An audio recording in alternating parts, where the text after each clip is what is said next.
अगर आप कहानी का पहला भाग देखना चाहते हैं उसका लिंक मैं आपको डिस्क्रिप्शन बॉक्स में दे दूँगी और साथ में कमेंट बॉक्स में पिन भी कर दूँगी, तो आप वहां से भी जाकर देख सकते हैं। अच्छ कुछ देर बाद अपने सीक्रेट रूम से बाहर आकर हॉल में बैठ जाता है। उसके सामने उसके घर के सभी सर्वेंट होते हैं। वो एक नज़र अपने घर के सभी सर्वेंट को देखता है और सबसे बोलता है, जितने भी मेल सर्वेंट हैं वो सभी कल से मेंशन में दिखने नहीं चाहिए। वो सभी सिर्फ बाहर का काम देखेंगे और फीमेल सर्वेंट में कुकिंग काम छोड़कर सब अपने सारे काम करेंगी और वो भी मॉर्निंग में अपना काम ख़त्म करके अपने अपने क्वार्टर में चली जाएंगी। जब तक मैं नहीं बुलाता कोई नहीं आएगा। Is that clear? सभी एक साथ बोले, ओके सर। अच्छा बोला, आप सभी जा सकते हैं। उसके बाद अच्छा अपने फ़ोन से कॉल करके राजीव को बुलाता है। राजीव कुछ देर में उसके सामने आता है। उसके पास कुछ पेपर थे जिन्हें वो अच्छ को दे देता है। अच्छ उन पेपर को पढ़ रहा था। राजीव बोला, अच्छ क्या जो तू कर रहा है वो सही होगा? अच्छ बोला, तू जानता है कि मैं ये सब क्यों कर रहा हूँ? राजीव बोला, लेकिन तुझे नहीं लगता कि तू अपनी मायू से किए वादे को तोड़ रहा है? अच्छ बोला, मैंने उससे एक वादा और भी किया था कि उसे जो भी तकलीफ़ पहुँचाएगा उसे मैं सज़ा दूँगा। बस वही निभा रहा हूँ। वो बात अलग है कि ये करने के बाद मैं उससे तो क्या, माँ पापा और दी किसी से भी नज़रें नहीं मिला पाऊँगा। लेकिन अब ये सोचने का समय नहीं है। अब मुझे बस उसकी नज़रों में वही दर्द देखना है जो मैंने अपने पापा और माँ की आंखों में देखा था। राजीव अब कुछ नहीं बोलता है। दूसरी ओर मीरा के सामने कोई और नहीं बल्कि उसकी माँ का अक्स था। जैसे ही मीरा उन्हें छूने के लिए हाथ बढ़ाती है वो नहीं छू पाती है। मीरा बोली, माँ क्यों छोड़ गई आप मुझे? मैं अब हार रही हूँ माँ, मुझसे अब नहीं हो रहा है, मैं हार गई। ये बोलते हुए जब वो सामने देखती है तो उसकी माँ के अक्स की आंखों में भी आंसू थे। वो कहती हैं, मायू मेरी बच्ची, तू ऐसे हार नहीं मान सकती है। तू तो बहुत बहादुर है। तुझे ये लड़ाई लड़नी भी है और जीतनी भी है। तू किसी वजह से हार नहीं मान सकती है मेरी बच्ची। ये बोल वो गायब हो जाती है। कुछ देर बाद मीरा उठती है और अपने आंसू पोंछकर आगे चली जाती है। मीरा वहाँ से उठकर चली जाती है। कुछ देर बाद वो हॉस्पिटल में होती है। उसके सामने उसकी फ्रेंड खड़ी थी जो उससे खुशी से कह रही थी, मीरू अंकल का ऑपरेशन हो गया है लेकिन वो अभी खतरे से बाहर नहीं है। मीरा बोली, डॉक्टर ने बताया उन्हें कब तक होश आएगा? ईसा बोली, नहीं, लेकिन अगर 24 घंटे में नहीं आया तो वो कोमा में जा सकते हैं या फिर। ईसा इतना बोल चुप हो जाती है। उसकी आंखें भी नम थी। तो मीरा बोलती है, कुछ नहीं होगा उन्हें, तू घर जा, मैं कुछ देर पापा के साथ अकेले रहना चाहती हूँ। मीरा अपने बड़े पापा के वार्ड में चली जाती है जहाँ निगम जी मशीनों के बीच लेटे हुए थे। वो उनके पास जाकर बैठ जाती है और उनके हाथ को पकड़कर बोलती है, पापा अब आप ही मेरे पास हैं और कोई नहीं। आप छोड़कर चले गए तो मैं भी जी नहीं पाऊंगी। प्लीज़ उठ जाइए, प्लीज़ पापा। ये बोलकर वो रोने लगती है। तभी एक नर्स आती है। नर्स बोली, आपको डॉक्टर बुला रहे हैं। मीरा नर्स के पीछे पीछे चली जाती है। डॉक्टर के केबिन में डॉक्टर बोले, देखिए मिस मीरा, आपके पापा की कंडीशन बहुत ही क्रिटिकल है। उन्हें कोई मेजर हार्ट अटैक आया है। अगर उन्हें होश भी आ जाता है तो भी कम से कम उन्हें 2 महीने तक हॉस्पिटल में ही रुकना होगा क्योंकि सर्जरी में बहुत ही कॉम्प्लिकेशन था। उनकी जान तो बच गई लेकिन खतरा टला नहीं है। उनकी कंडीशन सुधर पाएगी या नहीं ये भी अभी बताना आसान नहीं है और उनका ट्रीटमेंट कॉस्ट भी बहुत हाई है। आप समझ रही हैं ना? डॉक्टर की सारी बातें मीरा के कानों में गर्म शीशे सी घुल रही थी। मीरा बोली, आप बस पापा को किसी भी तरह से ठीक कर दीजिए। ट्रीटमेंट फीस की चिंता आप मत कीजिए। ये बोल वो डॉक्टर के केबिन से बाहर आ जाती है और वहीं एक सीट पर बैठ जाती है। उसकी आंखें नम थी। अपनों के नाम पर उसके पास बस एक उसके बड़े पापा ही तो थे जिन्होंने अपना बच्चा, अपनी बीबी सब खो दिया सिर्फ उसे बचाने में। अब उसकी बारी है उन्हें बचाने के लिए सब कुछ कुर्बान करने का। उसके बाद वो अपने आंसू पोंछ कर उठी और वहाँ से निकल गई। वो अपने अपार्टमेंट में जाकर वहाँ से अपनी पैकिंग करती है। तभी उसके घर की डोरबेल बजती है। दरवाज़ा खोलने पर उसे अच्छ का बॉडीगार्ड मिलता है जो कि उसे लेने आया था। मीरा उसके साथ चल देती है। जब वो अच्छ के मेंशन के बाहर आकर कार से निकलती है तो उसे राजीव वहीं खड़ा मिलता है। वो उसे अपने साथ अंदर ले जाता है और एक रूम में ले जाकर बोलता है, आज से ये तुम्हारा रूम है और ये एक फ़ाइल है जिसमें तुम्हारा और अच्छ का कॉन्ट्रैक्ट है। इसे अच्छे से पढ़कर साइन करके मुझे शाम तक दे देना। राजीव के चले जाने के बाद मीरा वो कॉन्ट्रैक्ट पेपर पढ़ने लगती है जिसमें लिखा था, मैं मीरा मेहरा आज से और अभी से मिस्टर अच्छ रायचंद्र के साथ एक कॉन्ट्रैक्ट साइन करती हूँ, जिसमें उनकी लिखी सभी शर्तें मुझे मंजूर है, जिसके बदले वो मेरी सारी फाइनेंशियल प्रॉब्लम को सॉल्व करेंगे। मैं उनकी सभी शर्तों को अपने पूरे हवस व हवास में मंजूर करती हूँ। शर्तें पहली, मैं आज से मिस्टर अच्छ की सभी जायज़ और नाजायज़ सभी बातों को मानूंगी। मैं उनकी सभी डिज़ायर फिजिकली, मेंटली और सेक्सुअली को पूरा करूंगी। और भी बहुत सी शर्तें लिखी थी जिसमें उसे वही करना होगा जो वो कहेगा। वो किसी और लड़के से कोई रिश्ता नहीं रख सकती जब तक कि अच्छ न चाहे। लेकिन उसका ध्यान सिर्फ सेक्सुअली डिज़ायर शब्द पर ही टिका था। उसकी आंखें फिर नम हो गई, लेकिन उसने अपने आंसू निकलने नहीं दिया और ख़ुद को मजबूत कर उस पर साइन कर दिया और उठकर फ्रेश होने चली गई। एक कमरे में बैठा अच्छ ये सब लाइव देख रहा था, पता नहीं क्यों, लेकिन उसे ये सब देखकर अपने सीने में दर्द सा हो रहा था।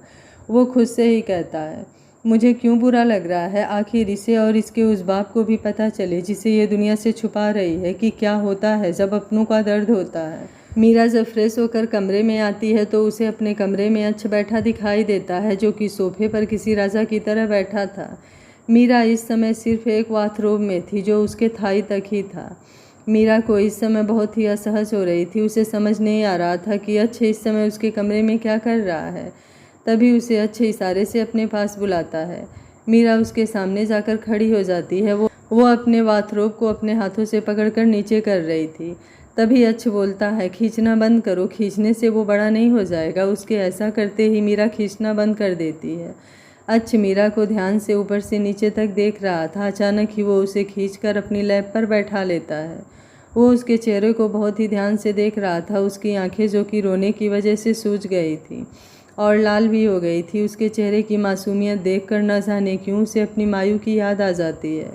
तभी उसकी नज़र मीरा के होठों पर जाती है, जो कि बिल्कुल चेरी की तरह से उसके होठ कांप रहे थे। अच्छ का मन किया कि वो एक बार उन होठों को छू ले और वो उसके होठों की ओर बढ़ने लगा, लेकिन अचानक से जहन में उसकी मायू का चेहरा आता है, जो कि आंसुओं से भीगा था। जब वो अपनी आँख खोलता है तो देखता है कि मीरा की आंखें बंद है और उसकी आंखों से भी आंसू बह रहे हैं, बिल्कुल वैसे ही जैसे उसने मायू को देखा था। वो झटके से उसे दूर करता है और उठकर चला जाता है। उसके ऐसे करने से मीरा नीचे गिर जाती है। अच्छ उस पर बिना ध्यान दिए ही वहाँ से निकलकर अपने रूम में चला जाता है। अपने रूम में आकर वो जल्दी से बाथरूम में घुसकर शावर ऑन करके उसके नीचे खड़ा हो जाता है। शावर का ठंडा पानी उसके ऊपर गिर रहा था, लेकिन उसे फ़र्क नहीं पड़ रहा था। वो अपनी आंखें बंद किए बस मीरा के मासूम आंसू से भीगे चेहरे को याद कर रहा था। उसने गुस्से से एक पंच वाल पर मारकर कहता है, क्यों क्यों क्यों फ़र्क पड़ रहा है मुझे उसके आंसुओं से? नहीं नहीं नहीं, कोई फ़र्क नहीं पड़ना चाहिए मुझे उससे। थोड़ी देर बाद अच्छ तैयार होकर मीरा के कमरे के दरवाजे से आवाज़ लगाता है, नीचे आ जाओ, ऑफिस के लिए लेट हो रहा है। ये बोल वो कमरे से चला जाता है। अच्छ फिर सोचता है, आखिर क्यों उसके आंसू मुझे मेरी मायू की आंखों में दिखे? आखिर क्यों? नहीं, मैं कमज़ोर नहीं पड़ सकता हूँ, मुझे खुद को अपने बदले के लिए स्ट्रॉन्ग करना होगा। ये सोचते हुए वो नीचे चला जाता है। जब वो नीचे पहुंचता है तो वहाँ का नज़ारा देखकर उसकी आंखें सख्त हो जाती है। उसे लगा था मीरा अभी भी कमरे में है, लेकिन सामने मीरा एक मेल सर्वेंट से बात कर रही थी। तभी उन दोनों को अच्छ की आवाज़ आती है। अच्छ बोला, तुम यहाँ क्या कर रहे हो? तुम अंदर कैसे आए? सर्वेंट बोला, वो सर, मैं कुछ मार्केट से किचन का सामान लेने गया था, वही देने आया था। अच्छ बोला, लगता है मेरे ऑर्डर को तुमने बहुत लाइटली ले लिया। सर्वेंट बोला, मुझे माफ़ कर दीजिए सर, आज के बाद ये नहीं होगा। अच्छ बोला, तुम्हारी आधी सैलरी कट, अब जाओ यहाँ से। फिर मीरा की तरफ जाकर उसकी बाजू पकड़कर एक एक शब्द को चबा चबा कर बोलता है, मैंने यहाँ तुम्हें अपनी ज़रूरत के लिए रखा है, न कि तुम्हारी अय्यासियों को पूरा करने के लिए। जब तक यहाँ हो तब तक अपनी अश्लील हरकतें बंद रखो, वरना तुम जानती हो कि मैं क्या कर सकता हूँ। ये बोल उसे झटके से छोड़ देता है, जिससे मीरा ज़मीन पर गिर जाती है और उसके कोहनी में खरोच आ जाती है, जिस पर पहले ही अच्छ की उंगलियों के निशान थे। अच्छ वहाँ से जाते हुए बोलता है, 20 मिनट में ऑफिस में मुझे तुम दिखनी चाहिए। ये बोल वो चला जाता है। बाहर आकर वो अपनी गाड़ी में बैठ जाता है, ऑफिस निकल जाता है और खुद से बोलता है, अभी तो ये शुरुआत है मेरे बदले की, देखते जाओ आगे आगे क्या होता है। अगर मैंने तुम्हें और तुम्हारे बाप को खून के आंसू नहीं रुलाए तो मैं भी आकाश रायचंद का बेटा अच्छ रायचंद नहीं। मीरा जल्दी से उठकर अपने कमरे में जाती है और जल्दी से तैयार होकर ऑफिस के लिए निकल जाती है। जैसे ही वो बाहर आती है उसे राजीव गाड़ी के साथ दिखता है, लेकिन मीरा उसके साथ न जाकर टैक्सी से चली जाती है। लेकिन उसकी टैक्सी बीच में ख़राब हो जाती है तो वो पैदल ही ऑफिस निकल जाती है। वो बहुत जल्दी चल रही थी। अच्छ के आर्डर पर एक बॉडीगार्ड मीरा का पीछा कर रहा था, लेकिन मीरा को पता चले बिना। मीरा बहुत थक गई थी, लेकिन वो बिना रुके चली जा रही थी। यहाँ अच्छा ऑफिस पहुँच गया था। वो अपने काम में बिजी था और टाइम पर टाइम मीरा की अपडेट भी लिए जा रहा था। वो काम कर ही रहा था कि उसके पास एक आदमी का कॉल आता है, जिससे बात करते हुए उसके एक्सप्रेशन कुछ बनते बिगड़ते जा रहे थे। तभी अच्छ बोलता है, जो कहा है, जैसा कहा है वैसा करो, उसे बिल्कुल भी भनक नहीं लगनी चाहिए। फिर वो दूसरे आदमी को कॉल करके निगम जी की अपडेट लेता है, लेकिन उनकी तबीयत में अभी कोई सुधार नहीं हुआ था। 10 मिनट बाद मीरा ऑफिस पहुंचती है। इस वक्त वो पूरी तरह से पसीने से भीगी हुई थी। उसके बाल उसके गले पर चिपके हुए थे। वो जब अंदर आती है तो उसे देखकर सभी हैरान थे, क्योंकि आज तक सभी उसे वेल ड्रेस ही देखते थे, लेकिन आज उसका ये मेसी अवतार देख सभी शॉक्ड थे। वो सभी को इग्नोर करके कैंटीन में जाती है और अच्छ के लिए कॉफ़ी लेकर उसके केबिन में पहुंचती है। वो केबिन के बाहर आकर नॉक करती है। अच्छ बोला, कम इन। मीरा अंदर आकर उसे कॉफ़ी के साथ मॉर्निंग विश करती है। जब अच्छ उसकी ओर देखता है तो उसे वो बहुत ही थकी हुई दिखती है, लेकिन वो उसे उस तरह से और भी ज़्यादा अट्रैक्टिव लग रही थी। अच्छा अपनी सर्द आवाज़ में, आज हमारी एक बहुत ही इम्पॉर्टेंट मीटिंग है, क्लाइंट आने वाले होंगे, तुम जाकर उन्हें अटेंड करो। एंड वन मोर थिंग, पहले अपना हुलिया ठीक करो। मीरा यस सर बोलकर वहाँ से चली जाती है। मीरा अपना हुलिया ठीक करके जब मीटिंग हॉल में जाती है तो वहाँ पर उसे एक 40 साल का आदमी दिखता है। मीरा बोली, हेलो मिस्टर गुप्ता, सर अभी आते ही होंगे, तब तक आप कुछ लेना पसंद करेंगे? सामने बैठा आदमी जब अपने सामने मीरा को देखता है तो उसकी आंखों में हवस आ जाती है। वो उसे देखकर सिगरेट का कस भरते हुए मीरा को ऊपर से नीचे तक देखता है। मीरा ने एक सिंपल सी वाइट कुर्ती और डेनिम जींस पहनी हुई थी। उसके गले में उसका स्कार्फ था और उसने अपने बालों की पोनीटेल बनाई हुई थी। मिस्टर गुप्ता अपने पीए को देखकर एक स्माइल पास करते हैं और उठकर मीरा के पास जाकर बोलते हैं। मिस्टर गुप्ता बोले, आपका नाम क्या है मिस ब्यूटीफुल? मीरा उस आदमी के ऐसे देखने से बहुत ही अनकंफर्टेबल फील कर रही थी। वो बोलती है, Meera Mehra, assistant of mister Achharaichand. Mister Gupta अपने हाथों में ली हुई सिगरेट का कस भरते हुए मीरा के हाथों को छू रहा था। मीरा को बहुत ही गंदा फील हो रहा था। मीरा मन में, आज मेरी मजबूरी नहीं होती तो आज मैं तुम्हारा मुंह और ये हाथ जरूर तोड़ देती।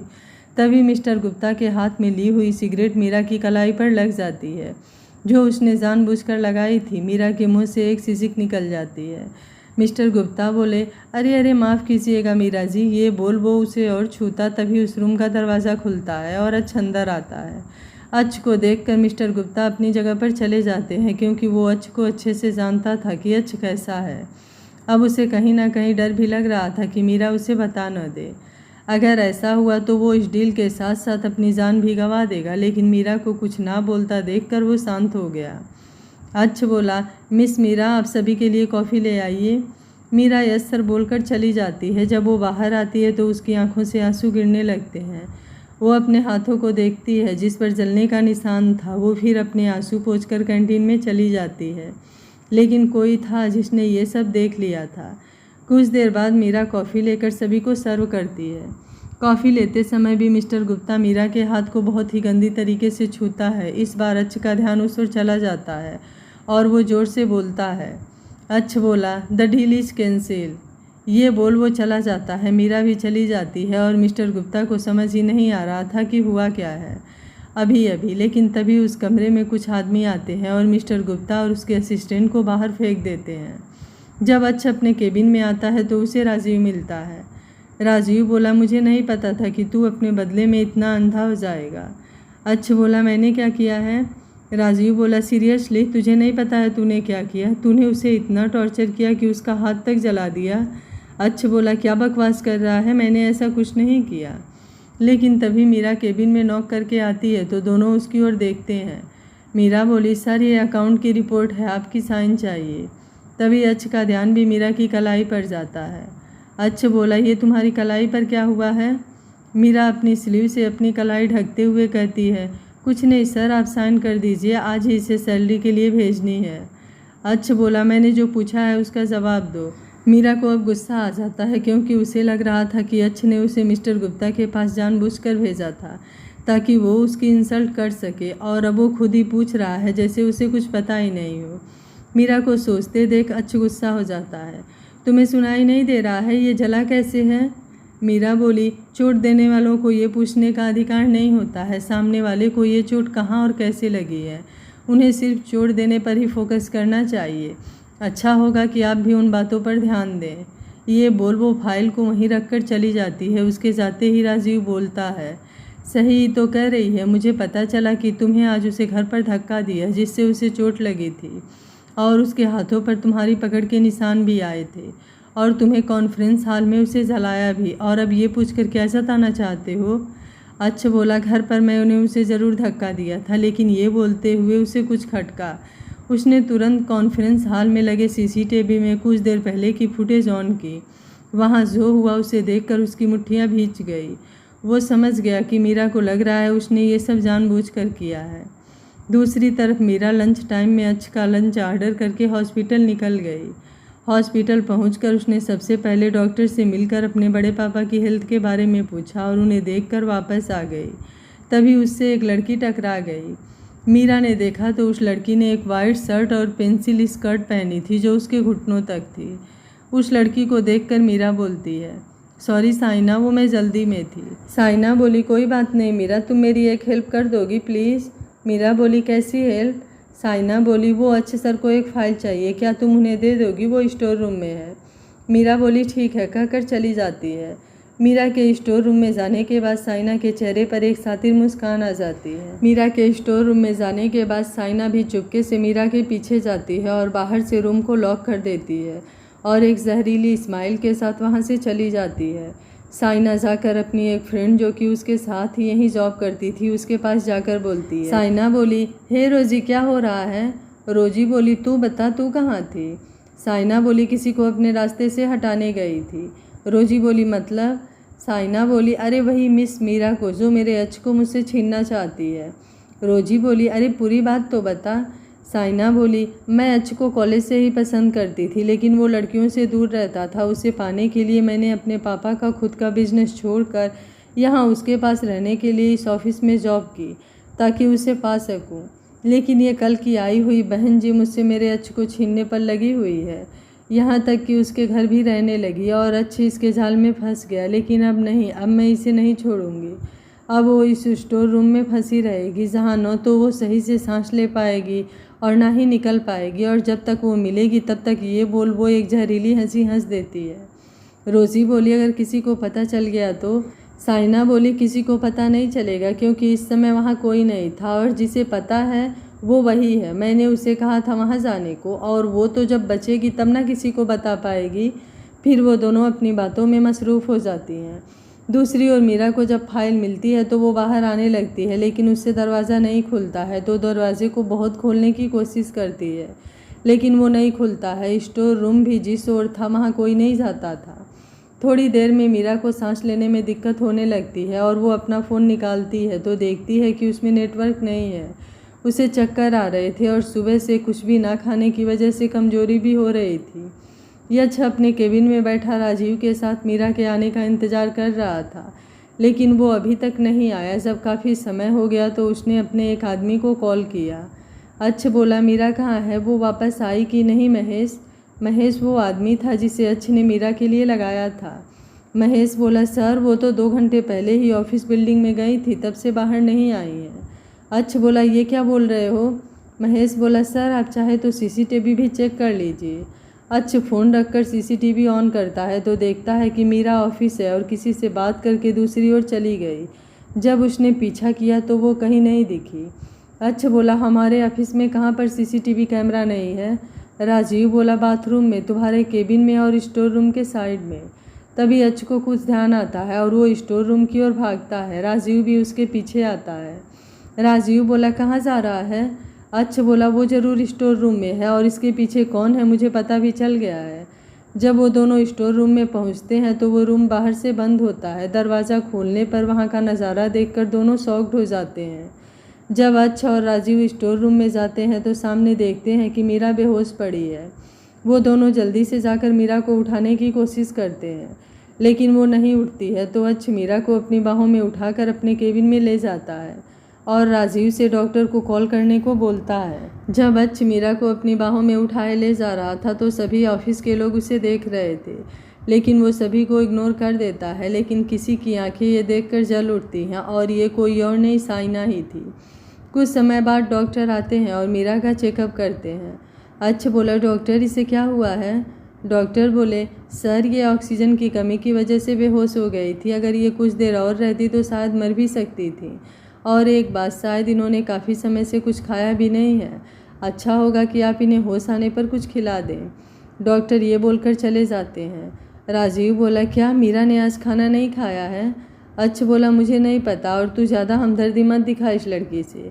ये बोल वो भी चला जाता है। अच्छा वहाँ से बाहर आता है और साइना को अपने साथ चलने को बोलकर निकल जाता है। इस समय उसके चेहरे पर नॉर्मल भाव थे, तो साइना को कुछ भी एहसास नहीं होता है और वो खुश हो जाती है कि अच्छ उसे अपने साथ कहीं ले जा रहा है। बाहर आकर अच्छ ने साइना को कार में बैठने को कहा और दूसरी ओर से वो भी बैठ गया और कार को चलाने लगा। कुछ दूर जाकर अच्छ ने कार रोकी और खुद नीचे उतर गया। जब तक साइना उतरती, अच्छ ने पूरी कार को लॉक कर दी। साइना दरवाजे को खोलने की कोशिश की। जब वो नहीं खुला तो उसने शीशे को नीचे करने की कोशिश की, लेकिन वो भी नहीं हुआ। अचानक से पूरी कार में धुआं भरने लगा। कुछ ही देर में साइना को सांस लेने में तकलीफ होने लगी। दूसरी ओर मीरा को जब होश आता है तो वो देखती है कि उसके सामने चेयर पर राजीव बैठा है। राजीव मीरा को होश में आते देखकर उसके पास आकर पूछता है, अब कैसा फील हो रहा है, ठीक हो ना? मीरा बोली, जी अब मैं ठीक हूँ, थैंक यू। राजीव बोला, एक बात बताओ, तुम उस स्टोर रूम में क्यों गई थी, जबकि वहाँ पर सिर्फ पियून ही जाता है, वो भी बहुत रेयर केस में, तो तुम क्यों गई थी? मीरा बोली, बेहतर होगा कि आप इसका जवाब अपने दोस्त से ही पूछ ले, वो ही है मेरी कुंडली का शनि, राहु और केतु। अच्छ के लिए ऐसे शब्द सुनकर राजीव का मन जोर जोर से हंसने को कर रहा था। तभी मीरा बोलती है, मैं अब जाती हूँ, इससे पहले कि वो राक्षस फिर आ जाए। ये बोलकर मीरा चली जाती है। वहीं पहाड़ी पर जहाँ अच्छ साइना को लेकर गया था, वहाँ पर साइना ज़मीन पर बैठी हाँफ रही थी और उसके सामने अच्छ किसी राजा की तरह खड़ा था। अच्छ धीरे से चलकर साइना के पास आता है और उसका चेहरा अपनी 2 उंगलियों से पकड़कर ऊपर करता है और अपनी गुस्सैल आवाज़ में बोलता है, मिस साइना कपूर कॉलेज में मेरे पीछे थी तो उसे तुम्हारा अट्रैक्शन समझकर तुम्हें इग्नोर किया कि शायद तुम समझ जाओगी। फिर अपने पापा का बिजनेस छोड़ तुम मेरे ऑफिस में आई, सोचा कि शायद अपने दम पर कुछ करना चाहती हो, फिर इग्नोर किया।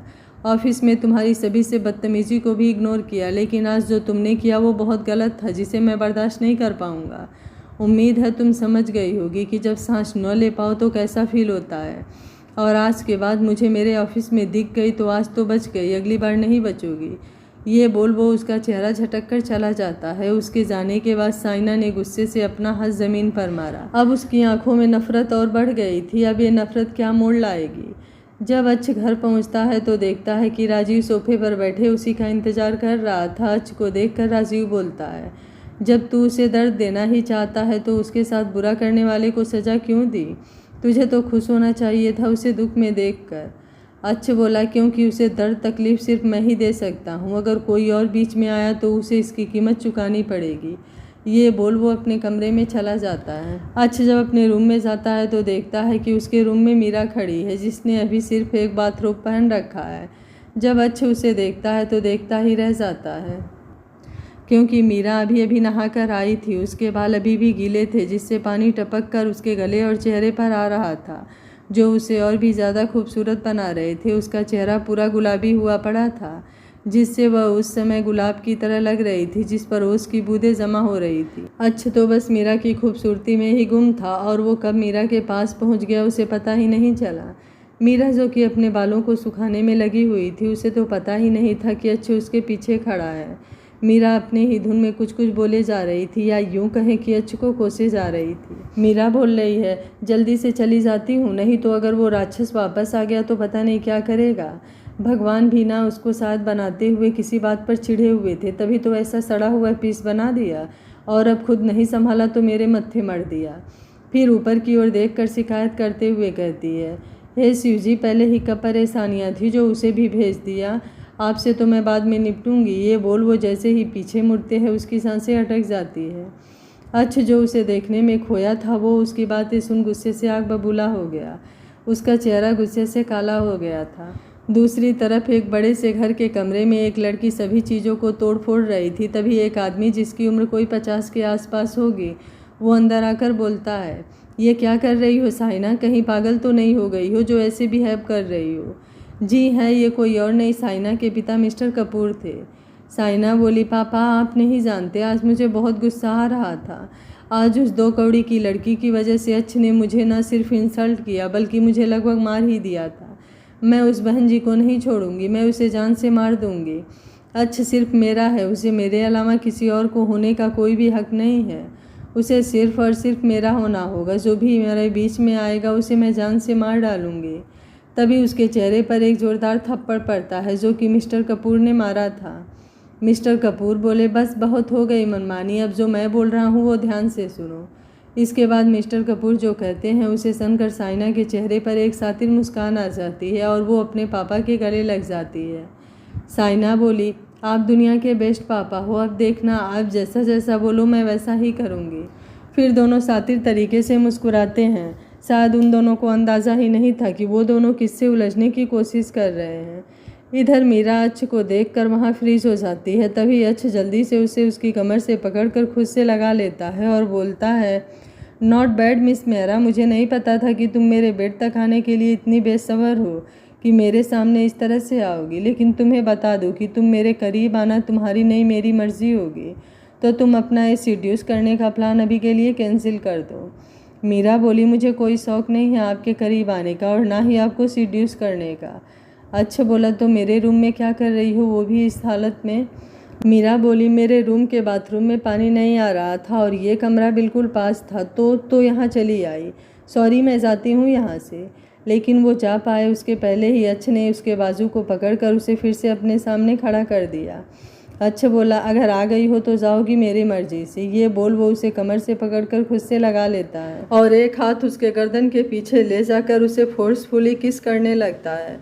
मीरा शॉक्ड हो जाती है, खुद को छुड़ाने की कोशिश करती है लेकिन नाकामयाब रहती है।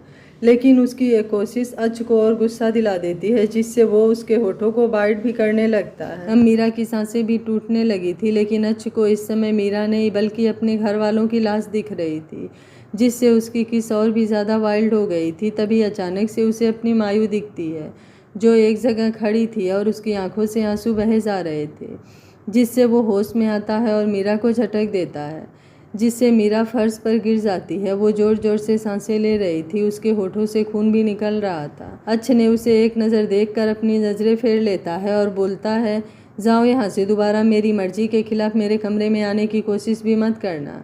मीरा वहाँ से अपने आप को संभालते हुए भाग जाती है। मीरा अच्छ के कमरे से भागकर जब अपने कमरे में पहुँचती है तो वो दरवाज़ा बंद करके दरवाजे से लगकर बैठ जाती है। उसके आंखों से आंसू गिरने लगते हैं। वो काफ़ी देर तक रोती रहती है। तभी उसे एक मेड की आवाज़ आती है जो बोलती है, मैडम आपको सर नीचे बुला रहे हैं। मीरा खुद को ठीक करके 5 मिनट में आने को बोलकर तैयार होकर नीचे चली जाती है। मीरा ने इस समय एक सिंपल सा सूट पहना था जो कि नीले और सफ़ेद में था। मीरा को देख के अच्छ बोलता है, तुमने अभी तक डिनर क्यों नहीं बनाया? मीरा बोली, बस अभी बना देती हूँ। मीरा जैसे ही जाने लगती है उसे अच्छ की आवाज़ आती है जो कि बहुत ही रूड थी। एक पल को मीरा काँप गई। अच्छ बोला, आगे से ये करने की गलती भी मत करना। मीरा कुछ नहीं बोलती है और किचन में चली जाती है। तभी अच्छ के कानों में एक आवाज़ आती है। वो देखता है कि मीरा का फ़ोन जो वहीं टेबल पर रखा था वो बज रहा था। उस पर शो हो रहे थे नाम को देखकर अच्छ की आंखें गुस्से से लाल हो जाती हैं क्योंकि उस पर डार्लिंग शो हो रहा था। अच्छ बोला, ये डार्लिंग नाम से किसका कॉल आ रहा है? कहीं इसके बॉयफ्रेंड का तो नहीं है ना? मीरा का कोई बॉयफ्रेंड है, ये सोचकर ही अच्छ का गुस्से से बुरा हाल हो गया था। वो बिना सोचे समझे मीरा के पास पहुंचता है। मीरा जो इस समय पनीर को काट रही थी। अच्छ ने उसके हाथ से वो चाकू ले लिया जिससे मीरा के हाथ में एक कट लग गया, लेकिन अच्छ का उस पर कोई ध्यान नहीं गया। अच्छ बोला, कौन है ये जो तुम्हें इतना प्यारा है कि उसका नाम तुम्हारे फ़ोन में डार्लिंग सेव करके रखा है तुमने? मीरा जिसके हाथ में कट लग जाने से दर्द हो रहा था, उसने जब अच्छ की बात सुनी तो उसे भी गुस्सा आ गया। मीरा ने भी अच्छ को गुस्से में जवाब दिया, कोई भी हो उससे आपका क्या लेना देना, आपसे क्या मतलब? अगर मेरी लाइफ में कोई है भी तो आप होते कौन है ये जानने वाले? हमारे बीच सिर्फ एक कॉन्ट्रैक्ट हुआ है और उसमें कहीं भी नहीं लिखा था कि मेरा बॉयफ्रेंड नहीं हो सकता। हाँ, इतना ज़रूर था कि आपके साथ रहते हुए कोई नहीं होगा, लेकिन जो पहले से है उसे छोड़ने की बात नहीं लिखी थी। मीरा अच्छे से जानती थी कि वो गुस्से में क्या बोल रही है और फ़ोन में डार्लिंग नाम से ईसा का नंबर था, लेकिन जब से वो अच्छे के यहाँ आई है तब से ही अच्छे उसके कैरेक्टर पर किसी न किसी बहाने उंगली उठा रहा था, जो उसे अब बर्दाश्त नहीं हुआ और वो गुस्से में इतना सब बोल गई। आखिर कोई कब तक अपने सेल्फ रिस्पेक्ट को इस तरह से हर्ट होते हुए सह सकता है? मीरा से भी नहीं हुआ, इसलिए वो गुस्से में इतना सब बोल गई, बिना यह सोचे समझे कि उसने जिसके सामने यह बोला है वह उसका क्या हाल कर सकता है।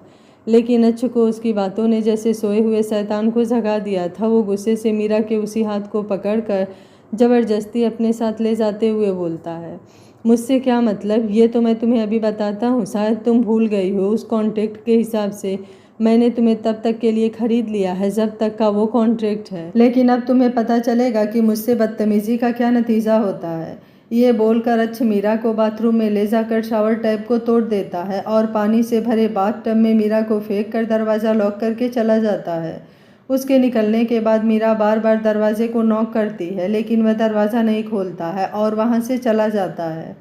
अच्छ गुस्से में आकर अपने स्टडी रूम में जाकर काम करने लगता है। उसे खुद भी नहीं पता चलता है कि वो सुबह तक काम करता रहा। उसने अपने एक आदमी को उस नंबर की डिटेल निकालने के लिए भी बोल दिया था, तभी उसका फ़ोन बजता है। वो देखता है कि ये उसी इंसान का कॉल है जिसे अच्छ ने नंबर की डिटेल निकालने को कहा था। अच्छ बोला, क्या पता चला? आदमी बोला, सर वो नंबर किसी ईसा नाम की लड़की का है। ईसा नाम सुनते ही अच्छ को याद आता है कि ये तो मीरा की सबसे क्लोज फ्रेंड है। तभी उसे कुछ याद आता है और वो भागकर मीरा के रूम में जाता है। उसके रूम में जाकर वह सीधे बाथरूम में चेक करता है और बाथरूम का दरवाज़ा खोलते ही उसकी आंखें शौक की वजह से खुली रह जाती हैं। सामने मीरा फर्श पर बेहोश पड़ी थी। उसके हाथ और सर में खून के निशान थे।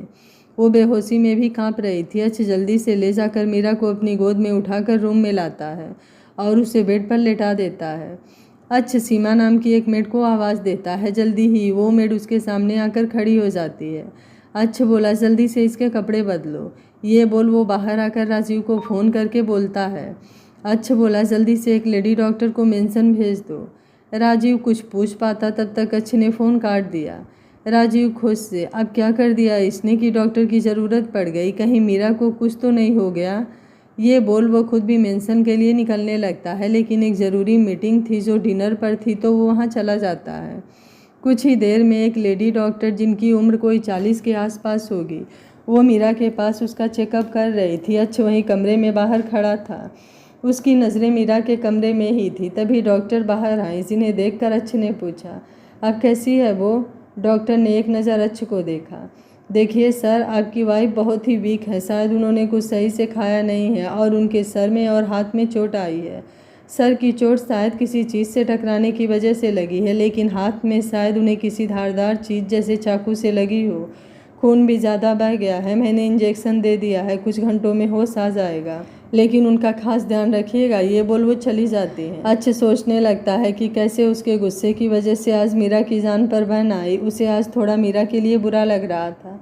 दूसरी तरफ एक आदमी बहुत ही गुस्से में था। वो सभी कुछ तोड़ रहा था। उसने गुस्से में अपनी बंदूक उठाई और सामने खड़ी आदमी के पैरों पर चला दी, जो उसके पैरों को छूकर निकल गई। आदमी बोला, ये मत समझना कि निशाना सही नहीं लगा, क्योंकि आज तक संजीव का निशाना कभी नहीं चूका है। दूसरा आदमी बोला, सर मैं सही कह रहा हूँ, हमने पूरी कोशिश की, लेकिन आपके भाई उसे कहाँ लेकर गायब हो गए, हमें पता नहीं चल पाया।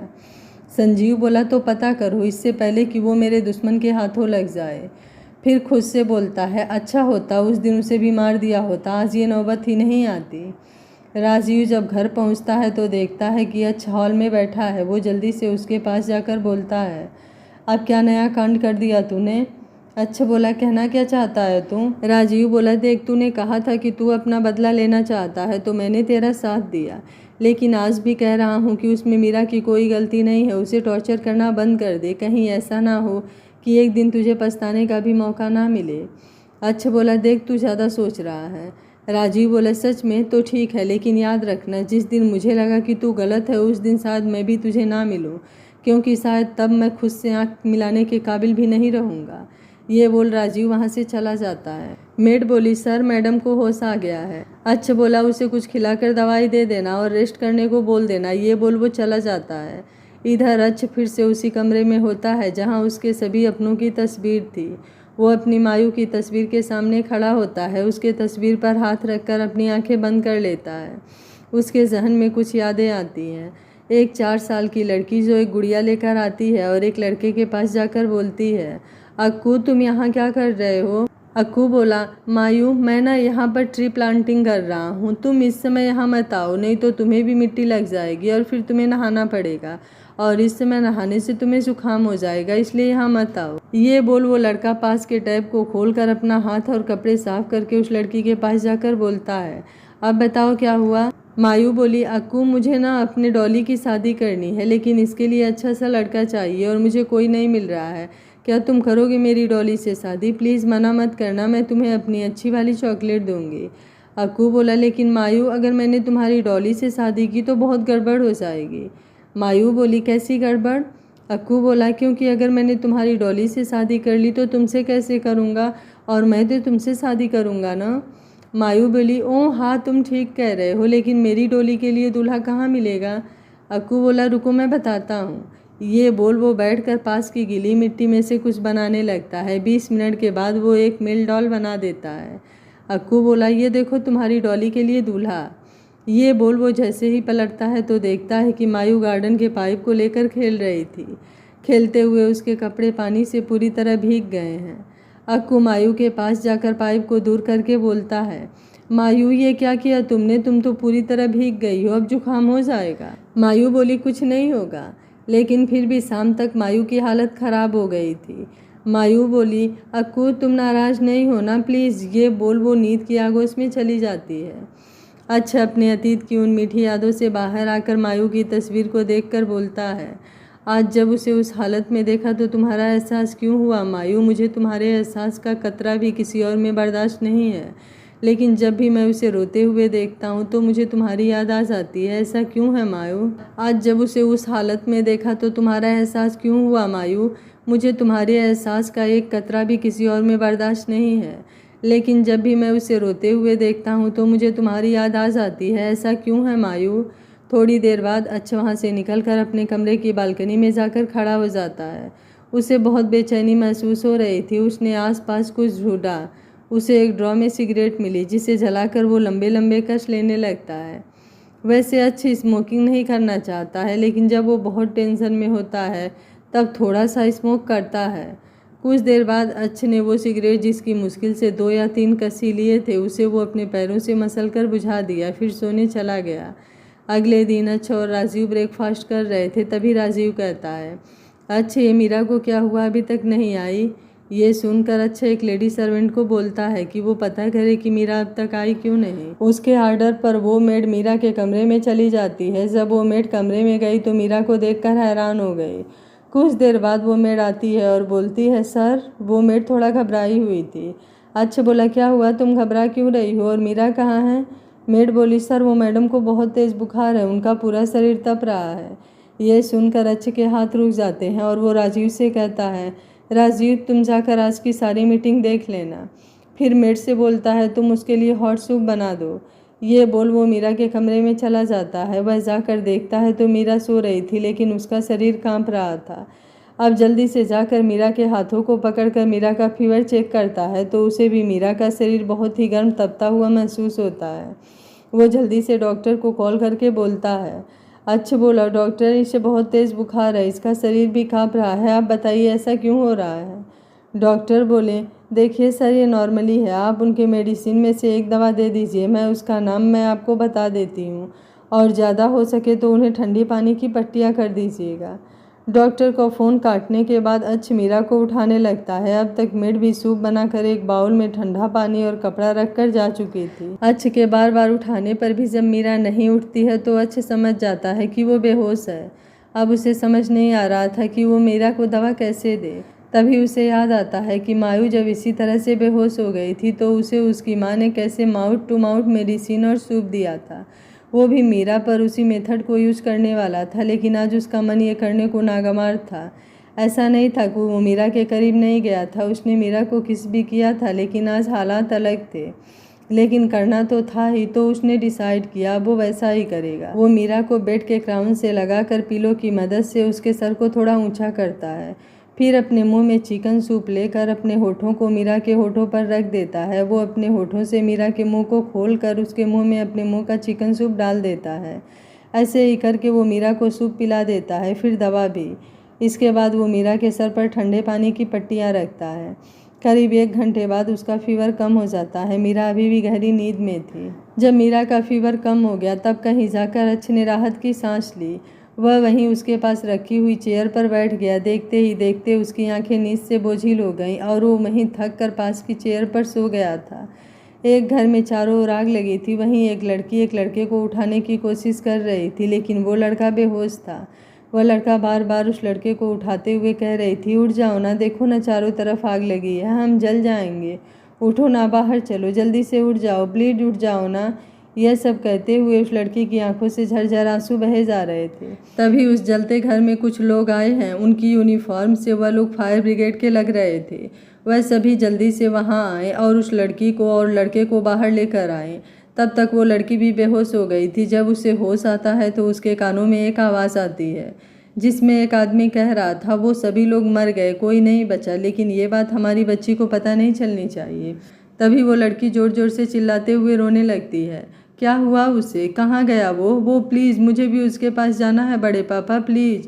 वो सभी उसे समझाने की कोशिश कर रहे थे, लेकिन वो लड़की रोए जा रही थी। तभी उसे दिखता है वो लड़का उसके सामने खड़ा मुस्कुरा रहा है।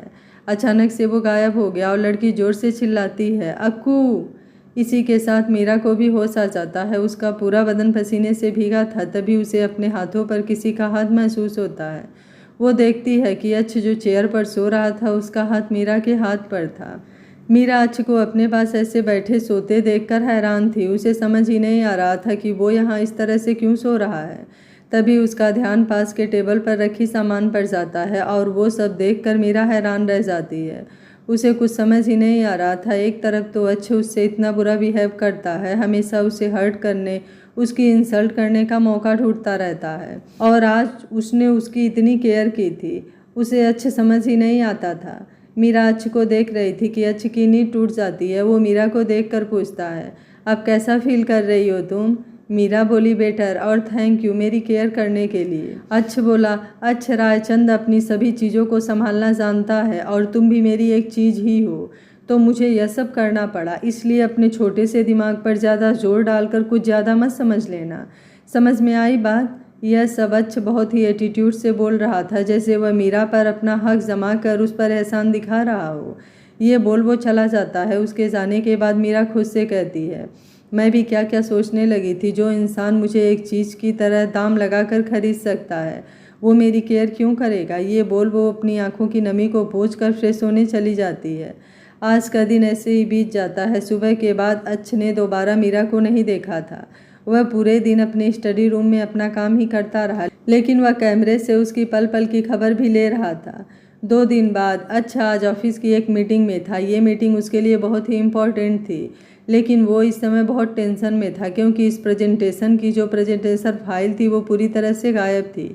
किसी को पता नहीं था कि वो कहाँ गायब हो गई हो। यहाँ तक कि उसकी कोई सॉफ्ट कॉपी भी किसी कंप्यूटर में नहीं थी, उसे भी किसी ने डिलीट कर दिया था। मिस्टर अग्रवाल, जो कि इस प्रोजेक्ट को अच्छे के साथ करने वाले थे, वो बोलते हैं, अब मिस्टर रायचंद, अगर आपने कोई प्रेजेंटेशन नहीं बनाई है और आपके पास शो करने के लिए कुछ नहीं है तो मेरा टाइम क्यों बर्बाद कर रहे हैं? मेरे पास और भी क्लाइंट हैं जो इस प्रोजेक्ट के लिए लाइन में हैं, और आप लोगों की लापरवाही की वजह से मुझे नहीं लगता है कि अब आपको ये प्रोजेक्ट मिलेगा।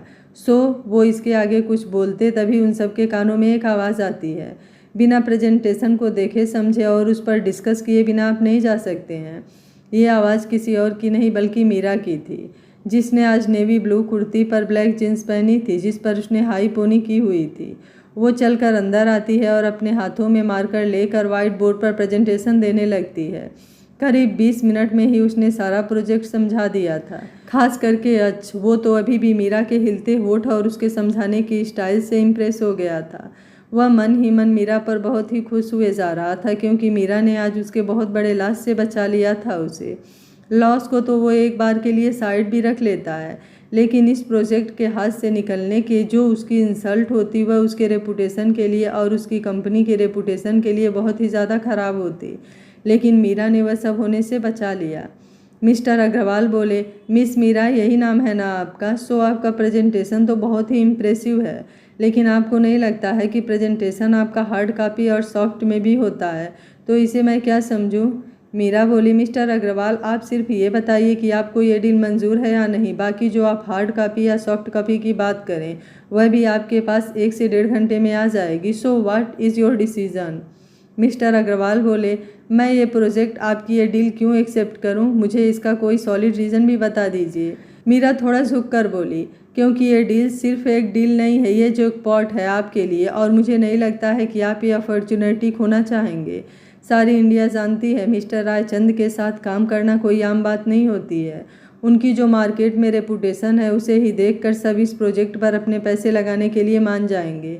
कोई भी कभी भी आपको इसके लिए ना नहीं करेगा। तो हुआ ना आपके लिए जैकपॉट? मिस्टर अग्रवाल बोले, इम्प्रेसिव मिस मीरा, फिर अच्छे से। सो मिस्टर रच, हम ये डील साइन करते हैं और ये प्रोजेक्ट आपको देते हैं और हमें पूरा यकीन है कि ये प्रोजेक्ट अभी तक के सभी प्रोजेक्ट से भी ज़्यादा शानदार होगा। ये बोल वो सभी से हैंड शेक करके चले जाते हैं। तभी राजीव भागता हुआ आता है और अच्छ से कहता है। राजीव बोला, अच्छ, मैंने उसे पकड़ लिया जिसने हमारा प्रेजेंटेशन की पेन ड्राइव और फाइल गायब की थी। अच्छ, जो अभी तक मीरा को देख रहा था, वो बोलता है, किसने की ये हरकत? क्या उसे डर नहीं है कि उसके इस काम का क्या अंजाम होगा? राजीव बोला, उसने ये काम क्यों किया वो मैं तुम्हें बाद में बताता हूँ, पहले ये बताओ मिस्टर अग्रवाल कहाँ गए? अच्छा बोला, प्रोजेक्ट हमें मिल गया। राजीव बोला, लेकिन कैसे? प्रोजेक्ट की कोई भी? उसकी बात को काट कर एक आदमी बोलता है जो कि अकाउंटेंट था। आदमी बोला, सर ये सब मीरा जी की वजह से हुआ है। उसने ही मिस्टर अग्रवाल को सारा प्रोजेक्ट समझा दिया, वो भी इतने अच्छे से, और उसमें भी अपना कुछ ऐड करके, जिसमें इसमें लगने वाला अमाउंट भी कम हो गया और ज़्यादा अच्छा भी हो गया। उस आदमी की बात सुनकर राजीव मीरा से बोलता है, मीरा तुमने ये प्रोजेक्ट कब रीड किया? मीरा बोली, राजीव सर, जब सर ने मुझे अपने केबिन में कुछ फाइल को करेक्शन करने के लिए दिया था, उन्होंने ये फाइल भी दे दी थी तो मैंने पढ़ लिया और कुछ करेक्शन भी किया था। उसके बाद वो स्टोर रूम वाला इंसिडेंट हो गया। अच्छा बोला, stop at all and back to work. Meera से बोलता है, मुझे इसकी हार्ड कॉपी और प्रेजेंटेशन दोनों आज शाम तक चाहिए। ये बोल वो निकल जाता है। अच्छा, मीरा से खुश हो गया था, लेकिन अकाउंटेंट का मीरा की इतनी बड़ाई करना उसे जेलस कर गया और अपना गुस्सा कहीं तो उतारना था ही उसे। अच्छा, और मीरा दोनों को एक जैसे सपने क्यों आते हैं? क्या मीरा ही अच्छ की मायू है? क्या अच्छा और मीरा एक दूसरे की सच्चाई जान पाएंगे? आगे क्या होगा इस कहानी में जानने के लिए देखते रहिए कहानी का अगला भाग। अगर आपको कहानी अच्छी लग रही है तो वीडियो को लाइक, शेयर एंड चैनल को सब्सक्राइब कर लीजिएगा और कहानी का अगला भाग देखने के लिए ज़्यादा से ज़्यादा कमेंट जरूर करिएगा। Thank you for watching. मिलते हैं कहानी के अगले भाग में।